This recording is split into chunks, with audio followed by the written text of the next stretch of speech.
This is the Whole Care Network.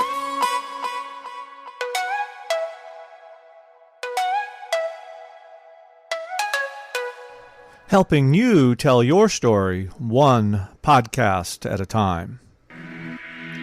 Content presented in the following podcast is for information purposes only. Views and opinions expressed in this podcast are solely those of the host and guest and may not represent the views and opinions of the Whole Care Network. Always consult with your physician for any medical advice, and always consult with your attorney for any legal advice. And thank you for listening to the Whole Care Network.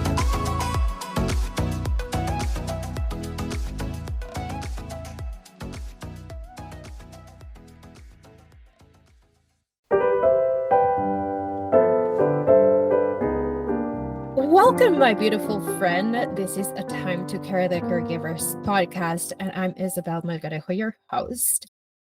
Today with me, I have Deborah Armstrong. She's a life coach, and she is one of the most passionate people that I know in terms of women's rights. Welcome, Deborah. Thank you, Isabel. I'm so glad to be here. Thank you so much for the opportunity. Thanks for coming. So tell us a little bit more about yourself, about the work you do. So as Isabel mentioned earlier, I am a life coach. My company is called Armstrong Empowerment Coaching. And what I do is I help women navigate any challenges that they may have in working in executive positions. My target population are women that are African American, that have had challenges in working in environments or spaces where they feel unwanted or unwelcome. However, my services are open to any individual. In addition to that, I've been honored to be able to work in a capacity of different fields as a social worker. So I'm an MSW, which stands for Master's Social Worker. And what I've done in that arena is worked from starting with infancy all the way to seniors. And I've done that in a variety of fields, such as child welfare worker, or when children were taken from home. Basically, what I did was help them get reunited with their family or their caretakers. In addition, then I started working with battered women, which is one of my passions of working with that population. I started a domestic violence shelter many years ago. I no longer am affiliated with the shelter, where we housed women and their children that were escaping violent homes. Then I started working in the jail system, where I provided advocacy as well as gave them resources for once they were getting out of the jail in or prison. My clients were primarily women there too. And then I ventured over into the senior population. And so that is such an awesome population to work with to watch them as they're aging, to hear their thoughts and their passions. So I'm really excited about doing that. Yeah, your journey has been so impressive because you've experienced life in all of its components, from all of it, Exactly. absolutely all of it. I remember when we first met, we were talking about isolation and how certain circumstances in our lives, like caregiving, isolate us. Mhm. I believe the systems that we currently have are not conducive for us to be out there and connect with others, because the older we get, the less resources we have. So, for example, a lot of people don't want to lose their car keys because they lose freedom. And it's not like they are losing freedom, they can still go places. But without an effective public transportation system, it is very hard getting to places if you don't have a car. Tell us more about isolation and how that happens. Yes, and I love that example you gave, because that's a true example of what many people face. I just wanted to start off by just telling you, the audience, that I'm talking about isolation, but you'll hear me use the word loneliness, and you'll hear me use the word of being isolated, okay? And so isolation is defined as the pieces are a fact of isolating ourselves or being isolated. And so there's some statistics I think that people need to know about as well. And that is that the US Surgeon General advisory pretty much in 2022 stated that 1 out of 2 people experience loneliness. Oh, It was, wow. yes, that's what I said. Yes. And so that was amazing. It was just wow. Out of that, 20 to 30% of these same people felt that they were lonely. So that's another statistic that was out there as well. And then unfortunately, being isolated, being lonely can lead to some terminal illness. It can also lead to death. And so about 29% of the people that are isolated are at the risk of dying or actually committing suicide. And then it's such an important issue nowadays that within the Medicare system, that skilled nursing facilities are asked to ask the question about to the residents that are residing in their facilities if they feel isolation by the ones that they love, by the ones that they live with, not by strangers. These are people that they are actually connected with. And it has been noted that 57% of those individuals have stated that they have felt lonely at some time. That is heartbreaking because you can be alone. Mhm, And I personally spend a lot of alone time. mhm, I work from home, so I'm alone a good chunk mhm. of the time. And even when my husband is here, we are by ourselves a lot of the time, but I don't feel lonely. I Right. know that I can go and knock the door and someone will answer. Mhm. But what this tells me is that we are not building those connections. Right. That's true. That's true. And even with that being said, which is a very true point, there's times where the connections may be built, especially among the seniors, but they still feel lonely. And it's because they cannot connect with the conversations that maybe their children or grandchildren are talking about because that they don't understand it. Some of them don't have the connection of being able to use social media. They don't know how or they don't want to know how. So those are also things that causes them to feel isolated, that they can't relate. And I also see isolation as being a mental health factor, which is not a bad thing. Okay. It's something that we need to be aware of. And the reason why I said that is a mental health factor is because what it leads to, you know, it leads to depression, it leads to PTSD, it leads to people having suicidal thoughts, it leads to so many other things. And the reason why I'm very excited that you allowed me to come onto your show today is because the month of May is Mental Health Awareness Month. So I'm speaking to your audience just to help them to become aware of how one issue such as isolation impacts our families, our communities. This is not going to be aired in May, but we're recording this in May. So I believe that we should be raising awareness about mental health all the time because we are losing people to suicide and we're losing people to their mental illnesses all the Mhm. time. And we don't even pay attention to how this affects everybody. We don't pay attention on how someone who's depressed and is losing their income, they're losing their families, they're losing life because they are depressed. Even if they were not committing suicide, they are losing valuable time in their Mm. lives. Right, right. We see this happening in our country right now. People losing their employment, something that they've been doing for years and were really good at it. And all of a sudden now I don't have an income, which means I lose the benefits of being able to go certain places that I used to enjoy going. I lose the opportunity of being able to be connected with certain groups of people. I lose the opportunity of, instead of feeling like I was okay and normal, now I'm feeling isolated and feeling like I'm a nobody or that maybe I wasn't good enough. So it generates so many different factors. So, is there a difference between being lonely and being isolated?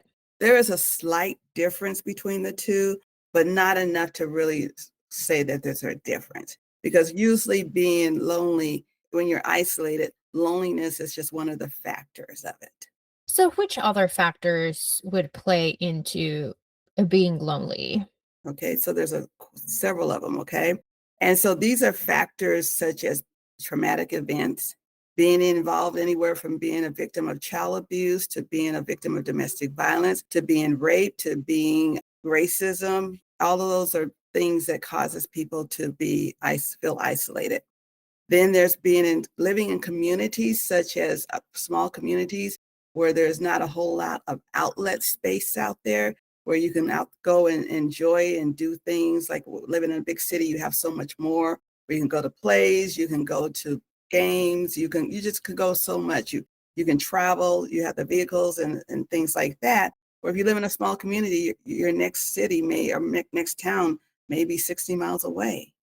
You may have one gas station, and so you got to limit your gas output that you're using because there may not be another one until maybe 50 miles away, things like that.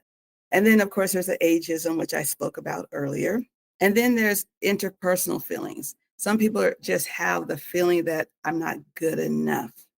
And because I'm not good enough, then whatever I do is not going to matter. So they're not going to even try. They're not going to trust people. They're not going to want to go out there and do things with other people because they feel like, why? They see themselves as a failure.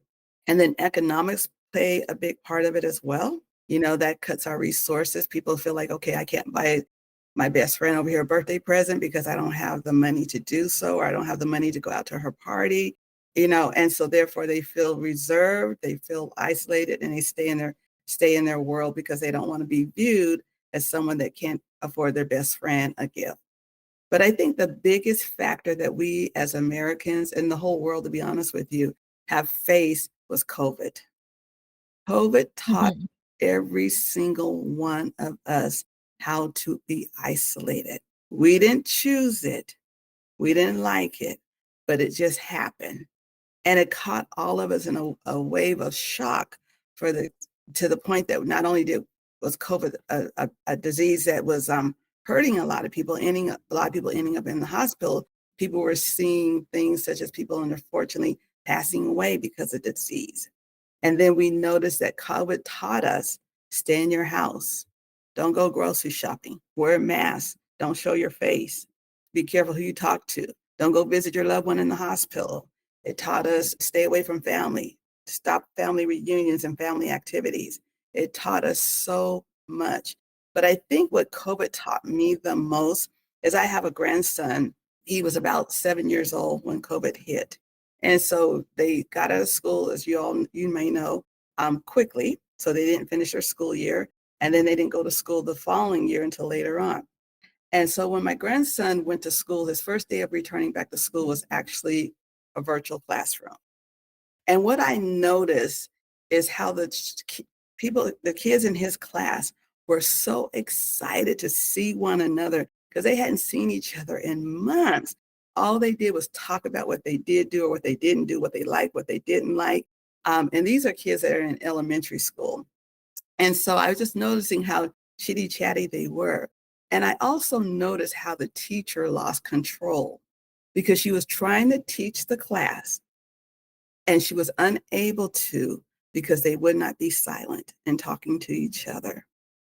So she had to stop teaching the class. And this lasts for at least 50 minutes. Mhm. And so it made me think how much they were even isolated. And going back to what you said earlier, how we don't pay attention. We know how it affects us as adults, but we don't pay attention to how it affects the children, how it affects those that maybe are always isolated. We don't think in those terms. And so those are some of the factors that cause people to be isolated. Even you can feel isolated even when you're within a group of people. For the past year, I've been the social chair for the junior women's club here in Fort Worth. I've been planning events and parties throughout a year. And yesterday on the closing dinner, we mentioned about doing a gift exchange of about $10. And I was commenting with a friend that the gifts I purchased were more than $10.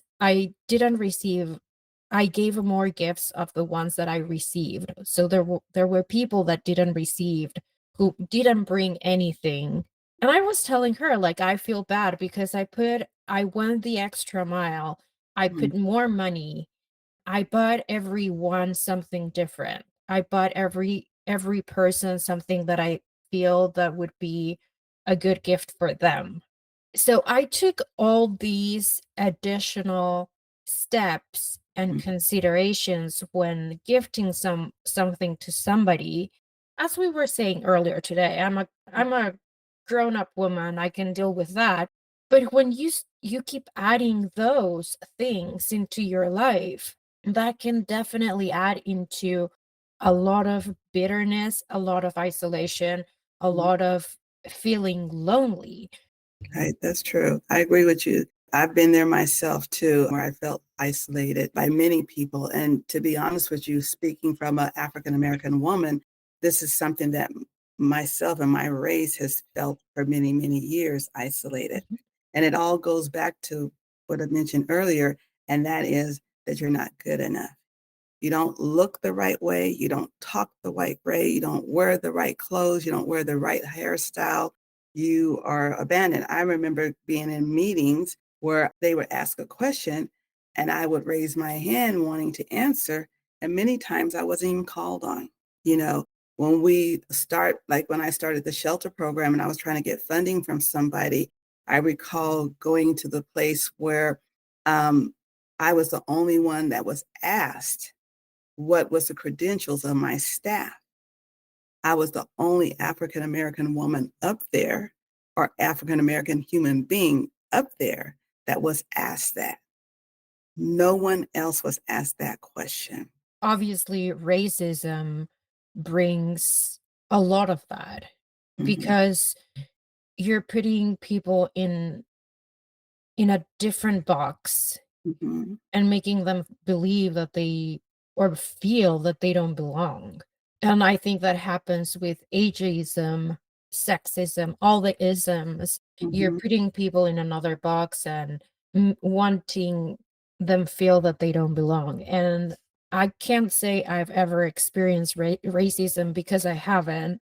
But when you open these kinds of conversations and you learn from other people, I think it is very valuable because we all have different perspectives. Mhm. And when you learn, Mhm. then you start understanding and comprehending the other side and you can actually do something about it. Mhm. That's true. That's true. And I shared that story with you just to show that there's a connection between all types of isolations that we experience because it sets all of us aside. It doesn't recognize us, regardless of what we did or what we didn't do. You know, what we contributed, what we didn't contribute. It still separates and keeps people apart. Yeah. And it does that by instilling fear and people neglecting us. Yeah, and I think caregiving throughout the caregiving journey, right now that we're talking about race, I believe African Americans have it even harder than other people because of racism. And on top of that, you're isolating people because the community is not built for seniors. Mhm. We That's true. say that we want to welcome them, but the reality is that we're not. And I think this was mentioned in another podcast earlier, or I had this conversation, but I was talking with Alara, who also came to the podcast, and she was saying how we welcome when someone graduates, we welcome them, and there's a lot of resources for someone who's graduating college. But when we retire, Mhm. that doesn't happen. Right. We welcome babies. There Mhm. is trillion things for new moms. There's other Mhm. moms, there is grandmas, there is all the system supporting the new mom. Mhm. But when we go and care for our parents or other loved ones, Mhm. there's nothing. Right. Even restaurants, you go to a restaurant and there is, I'm not saying every single restaurant, but Right. there is games for children. You Mhm. go to a doctor's office and there's toys for children. But if you're taking your loved one with Alzheimer's to a doctor's appointment, it's just a blank office. So we are not putting those resources into the seniors, which makes isolation bigger. And on top of that, there's so much work to do. Right. So you're putting all this additional work and stuff to do. You're cutting on the things that you like doing. And on top of that, the community, the society is not built for you. So what do you do? I work in a skilled nursing home right now, okay, in addition to being a coach. And so one of the things as a social worker, one of the things I always do is I always pay attention to we call them residents. And so I go into their room and I just speak to them every day. How you doing today? Give you an example. We had a lady that her daughter was out of town on a vacation and she was getting saddened because she thought, because her daughter comes sees her every day. And she goes, I don't know what I'm going to do. And she goes, my nephew's going to come up, but she prefers her daughter, of course. And I told her, I said, you know what? I said, I'm going to come and talk to you every day that I'm working. And I did that, even if it was just 15 minutes. And that was such a delight for her to knowing that she wasn't by herself. So that's one of the things we can do. Second thing is I truly will encourage for those that are listening, that if you may have a loved one that's in a group home, assisted living home, or skilled nursing home, please go visit them. You'd be surprised how many people, their family will not come to see them. They will not call them. And even if you don't live in the same state, please do that. Take them out on an outing, and that outing could be taking them outside in the nice weather. That outing could be if the agency is having an ice cream social, take them to that ice cream social. I mean, these agencies have departments that will try to get them together to get out of sight of their room and outside of their space. But it's amazing how many choose not to do that. But if the family member comes and encourages them to do that, then they will do it. Another thing is to encourage the loved ones or the person. It could be someone in your own home. Encourage them to watch a funny movie. Turn a funny movie on. Have children around them. They delight in seeing young people playing and acting silly and laughing and things like that. Talk to your other family members about what plan you're going to put in place for the seniors to being able to have a good time. When you take them to the doctor's appointment, if they like crossword puzzles, bring a crossword puzzle so they can do a crossword puzzle while they're waiting, there. For those that like to color, bring colored crayons and pencils and as well as paper or design for them to color. If the agency isn't providing it, then the facility isn't providing it, then we must provide it. Mhm. Take them out on short walks. Turn on some music and just have them start dancing. Because movement is really important. Because when we don't move, then what we do is we tend to lose, and our legs and our arms and everything start becoming contracted. So just any type of movement. It could go for a fresh walk outside. It could be dancing inside of your home. It could be singing. It just could be a variety of different things. And then the next thing is maybe you might want to read to them. Just read a book that they used to like, their favorite book. Play their favorite music that they used to truly enjoy. You have to go back into their world. Like my mother's older and she's healthy and everything, thank God. But one of the things that I do to her to bring joy in her life is because I'll show her on Facebook the pictures of the family that maybe she hasn't Mhm. seen in a while. And that brings her so much joy, just seeing what they look like today because she hasn't seen them in a long time, or just to hear them talk. It's the simple things we do for our loved ones, or volunteers can do for the aging population. So many things. So those are just a few examples. And those are great examples. And one of the things that I always talk in my programs is that we need to build those systems because they don't exist. We have to build them. And the same way moms come out with their babies and they bring diapers and clean Mhm. clothes and food and toys, we need to start getting into practice of repeating that when we're going out with seniors who need additional support. Exactly. And then, we can also be an advocate for all seniors by informing the doctor's offices or the places where maybe they go get their nails done or wherever they frequent often, the importance of having these things there. Yes. Even if it's just one page and it's just having them there available for them. Yes. And I think we can very easily ask for, if we're in a restaurant and they offer coloring books and crayons for kids, we can ask the same for our loved ones, even if they're 80, or even if for ourselves, if we Right. want to draw or something. There was this restaurant my parents loved to go to, and they would put butcher paper throughout the table Okay. and would bring crayons, and it would be fun because we would all be Mhm. drawing and painting, and it was not a children thing, it was everybody was doing it. And I would find it very interesting because every single table people would be drawing and Mhm. doing stuff in the on the butcher paper while waiting for their food. I just find it fascinating because I've never seen that ever again in any other restaurant anywhere in the world. Right, right. Yeah, same here. I saw it once too. Yeah, it was amazing. Yeah. We need to start advocating for ourselves, Mhm. and I think the first step, well, probably, you can change if I'm saying something incorrectly, but I think the first step is being aware of it and then creating the strategies Mhm. to move away. So you're the expert.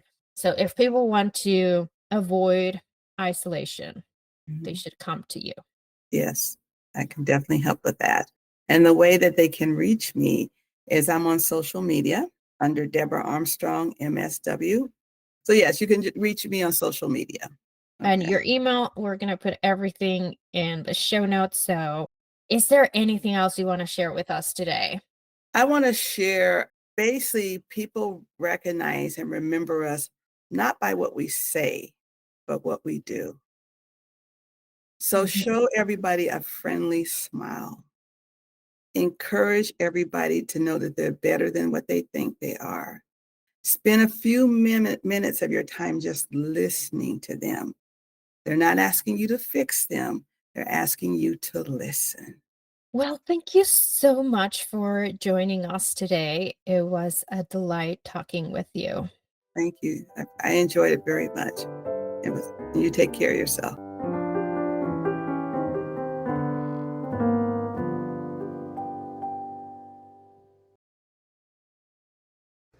This is the Whole Care Network.